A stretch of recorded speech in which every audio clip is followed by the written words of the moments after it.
उस रेयर टुकड़े को देखते ही गौतम की आंखों में एक अजीब सी चमक आ गई। वो उस टुकड़े को देखते ही समझ गया था कि उस टुकड़े की कीमत लगभग 5-6 करोड़ थी। लेकिन अनिल के लिए उस टुकड़े को समझ पाना और उसके बारे में जान पाना बहुत मुश्किल था। एक पत्थर का टुकड़ा, मुझे लगा कुछ बड़ी और अच्छी चीज दी होगी इन लोगों ने, लेकिन ये तो सिर्फ एक मामूली सा टुकड़ा है। अनिल ने अनजाने में ही कहा, नहीं डैडी जी, ये पत्थर नहीं, बहुत रेयर सैंडलवुड है। मैंने इसके बारे में ऑनलाइन पढ़ा था। इसकी कीमत गोल्ड से भी ज्यादा है।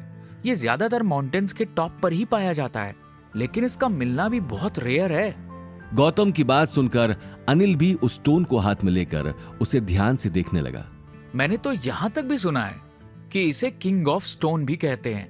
नॉर्मल लोग चाहे इसके बारे में नहीं समझते हो, लेकिन ये सच में बहुत वैल्यूएबल है। स्टोन के हाथ में आने से गौतम की आंखों में एक अजीब सी खुशी दिख रही थी, लेकिन गौतम की सारी बातें अनिल की समझ में नहीं आई। उसके तो सिर के ऊपर से ही जा रही थी। वो स्टोन को हर तरफ से ध्यान से देख रहा था, लेकिन उसे कुछ नया नहीं लगा। अब इसमें क्या स्पेशल है तो तुम ही जानो, मुझे तो कुछ समझ में नहीं आ रहा। मुझे तो एक पत्थर का टुकड़ा ही लग रहा है। दिखने में भी आम है और हाथ में लेकर भी कुछ अलग नहीं लग रहा। वैसे तो मुझे भी एंटीक चीजों का बहुत शौक है, लेकिन इसमें मुझे कुछ अलग नहीं लग रहा। अनिल ने हंसते हुए कहा और स्टोन गौतम को वापस दे दिया। अनिल की बात सुनकर गौतम ने आगे कुछ नहीं कहा। हालांकि वो भी यही चाहता था कि उस स्टोन के बारे में किसी को पता न चले।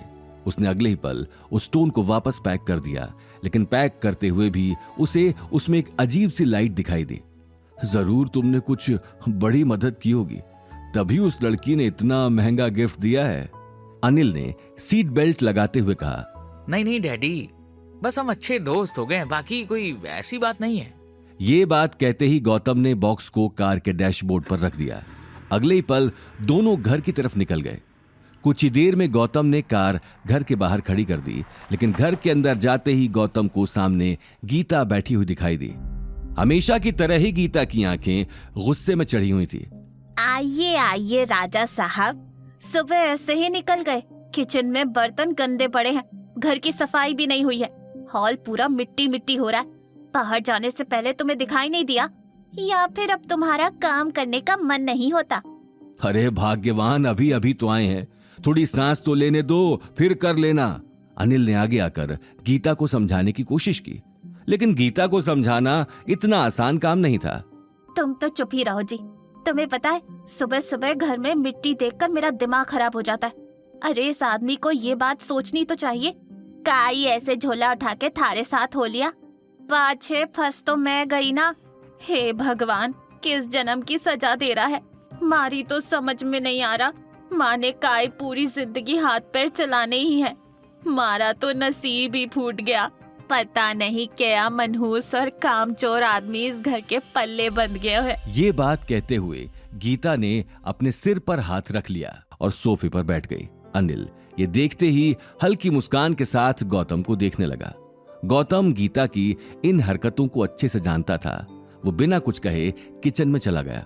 चलो अब ठीक है, तुम्हारे नाजुक हाथों को ज्यादा काम करने की जरूरत नहीं है, गौतम कर देगा काम। चलो अब रोना बंद करो। गौतम के जाते ही अनिल ने गीता को समझाते हुए उसके कंधे पर हाथ रख दिया। वहीं दूसरी तरफ गौतम ने किचन में जाकर बॉक्स को एक कोने में रख दिया और किचन में फैला हुआ काम निपटाने लगा। देखते ही देखते उसने कुछ ही देर में पूरा घर साफ कर दिया। अवनी ऑफिस जा चुकी थी। गौतम काम खत्म करके अपने कमरे में चला गया। काम खत्म करते हुए लगभग शाम हो चुकी थी। गौतम ने कमरे में जाते ही अलमीरा के कोने से अपनी स्पिरिचुअल बुक्स निकाल ली जो उसने छिपा कर रखी थी। ये वो किताबें थीं जिन्हें वो 3 साल पहले पढ़ा करता था और अपनी स्पिरिचुअल पावर की प्रैक्टिस किया करता था। आज एक बार फिर उसने अपनी उन्हीं किताबों को दोबारा खोल दिया और साथ ही बॉक्स में से स्टोन निकालकर उसकी पावर को फील करने लगा। वो बहुत देर तक उस पावर को फील करने लगा और अपने मुंह से भी अलग अलग तरह के मंत्र बोलने लगा। वो इन सारी बातों में इतना खो गया कि उसे टाइम का भी पता नहीं लगा। कुछ ही देर में अंधेरा हो चुका था और उसी वक्त अचानक अवनी कमरे का दरवाजा खोलकर अंदर आ गई। अंदर आते ही अवनी के होश उड़ गए। जब उसने गौतम को कुछ मंत्र बड़बड़ाते हुए देखा और कुछ अजीब अजीब सी किताबें सामने पड़े देखी, उसे अपनी आंखों पर यकीन नहीं हो रहा था। आगे की कहानी जानने के लिए देखिए अगला एपिसोड सिर्फ पॉकेट एफएम के यूट्यूब चैनल पर और रॉयल वारिस के सारे एपिसोड्स को सुनने के लिए डिस्क्रिप्शन में दी लिंक से डाउनलोड करें पॉकेट एफएम ऐप।